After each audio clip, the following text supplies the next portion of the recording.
Selamat pagi bagi kita semua warga jemaat GKPA dan simpatisan dimanapun berada. Kita jumpa kembali pada hari ini dan sebelum kita memulai karya pengabdian kita, marilah kita mohon hikmat bimbingan Tuhan, kita berdoa. Kasih karunia dari Tuhan kita Yesus Kristus dan anugerah dari Allah Bapa dan persekutuan dengan Roh Kudus memberkati saudara sekalian. Amin. Firman Tuhan yang akan kita renungkan pada hari ini tertulis dalam kitab Amos pasal 5 ayat 24. Amos 5 ayat 24. Saya baca dari Alkitab terjemahan baru 2. Demikian tertulis. Tetapi hendaklah keadilan bergulung-gulung seperti air dan kebenaran seperti sungai yang selalu mengalir. Justice must flow like torrent of water. Righteousness action like a stream that never dries up. Amin. Yang berbahagia ialah mereka yang mendengar serta memelihara kebenaran firman Tuhan. Nah, hari ini membahas topik ibadah yang sejati, mengalirnya keadilan dan kebenaran.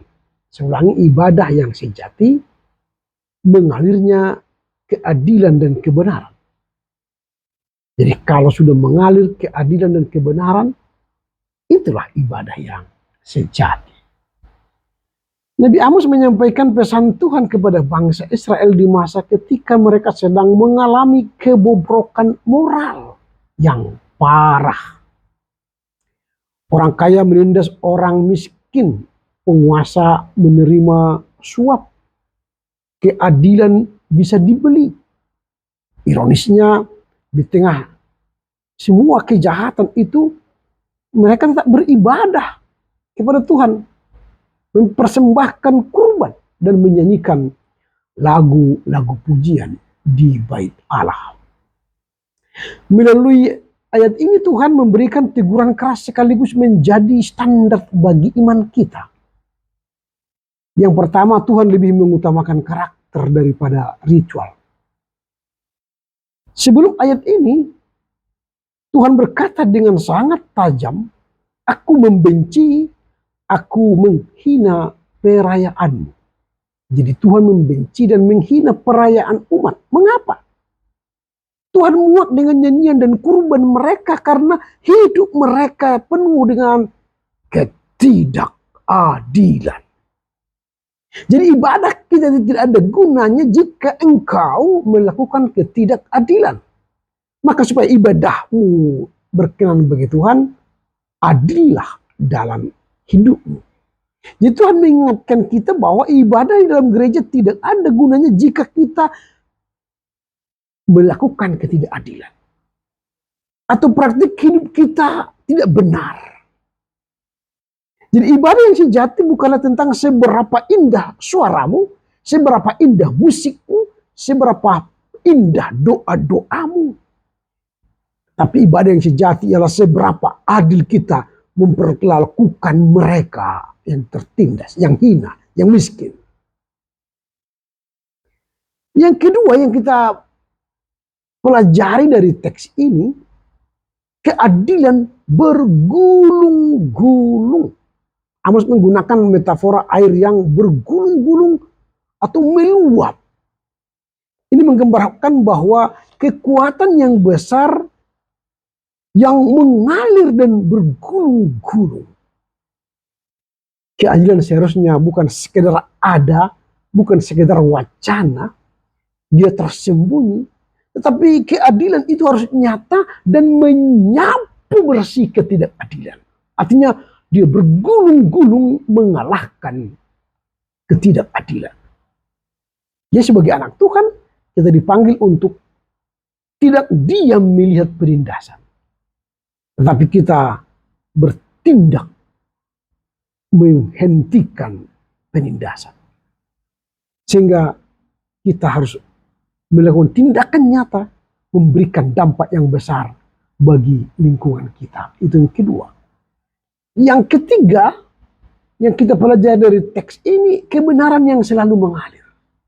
Jadi kebenaran ini tidak hanya tinggal diam di sebuah tempat, Tetapi dia harus mengalir dari satu tempat ke tempat yang lain, dari tempat yang lain ke tempat, mengalir. Itu kebenaran. Di Timur Tengah ada banyak sungai yang hanya mengalir saat hujan, disebut dengan wadi. Tapi kalau musim kemarau, dia berhenti mengalir, karena tidak ada air. Tetapi Tuhan meminta kita tidak hanya melakukan kebenaran hanya bermusim. Pada waktu Natal, Paskah, kita melakukan kunjungan kepada panti asuhan. Kita melakukan kebenaran. Tapi setelah itu kita lupa. Tidak seperti itu. Tapi ketika kita melakukan kebenaran harus terus mengalir. Kebenaran itu tidak berhenti pada satu musim. Kebenaran itu mengalir, mengalir, dan mengalir. Itulah artinya melakukan kebenaran dan keadilan bukanlah tindakan sesekali saat kita ingin menonjol, mau diperhatikan orang, maka lakukan keadilan dan kebenaran. Jangan. Tapi melakukan kebenaran dan keadilan sebagai gaya hidup yang konsisten terus-menerus. Apa yang hendak kita pelajari dan renungkan dari Nasar ini? Yang pertama, ada ibadah yang ditolak oleh Tuhan. Jadi hati-hati, ada ibadah yang ditolak oleh Tuhan.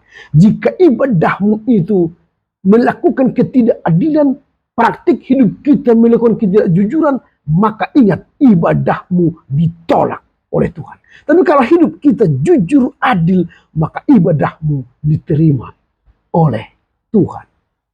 Itu yang pertama. Yang kedua, kekuatan keadilan itu bergulung-gulung. Jadi kalau kita melakukan keadilan, maka kita harapkan dia bergulung-gulung untuk apa? Menyapu ketidakadilan, menghancurkan kebohongan, menghancurkan kejoliman, menghancurkan kepungahan.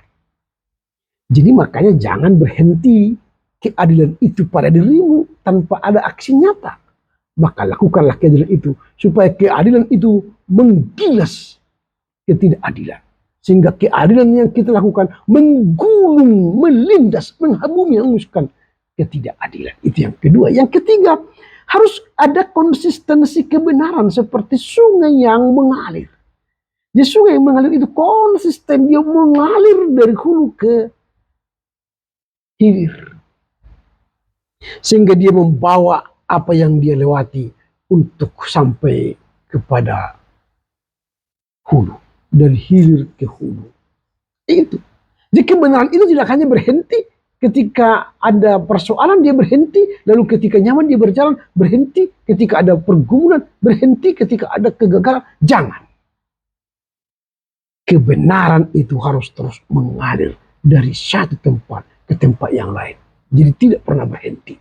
Itulah konsistensi kebenaran.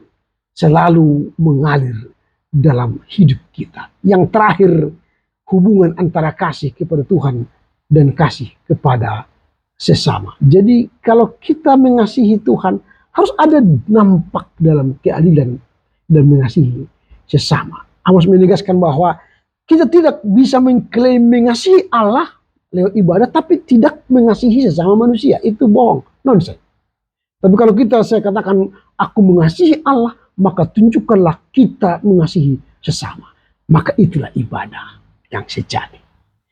Nah, apa yang kita renungkan dari Nasar ini? Pertama, ada ibadah yang ditolak oleh Tuhan. Yang kedua, kekuatan keadilan itu bergulung-gulung. Dan kebenaran itu harus konsisten seperti air yang mengalir. Dan hubungan keadilan dan kebenaran itu harus tampak ketika kita mengasihi Tuhan. Tampaklah dalam mengasihi manusia. Sehingga ibadah kita, ibadah yang sejati. Karena itu Tuhan tidak hanya mencari kita sebagai penonton di dalam gereja, tapi Tuhan mencari kita sebagai pelaku kebenaran di tengah dunia ini. Amin. Kita berdoa. Terpujilah Engkau Bapa, karena kasih keadilan itu harus mengalir dan menggulung. Mengalir konsisten dalam hidup kami. Menggulung berarti membumi, hanguskan ketidakadilan. Sehingga berdampaklah hidup kami. Mengasihi Tuhan tampak dalam mengasihi sama manusia. Mampukan kami mengerti memahami firman-Mu kini sepanjang masa. Amin. Selamat berkarya Tuhan.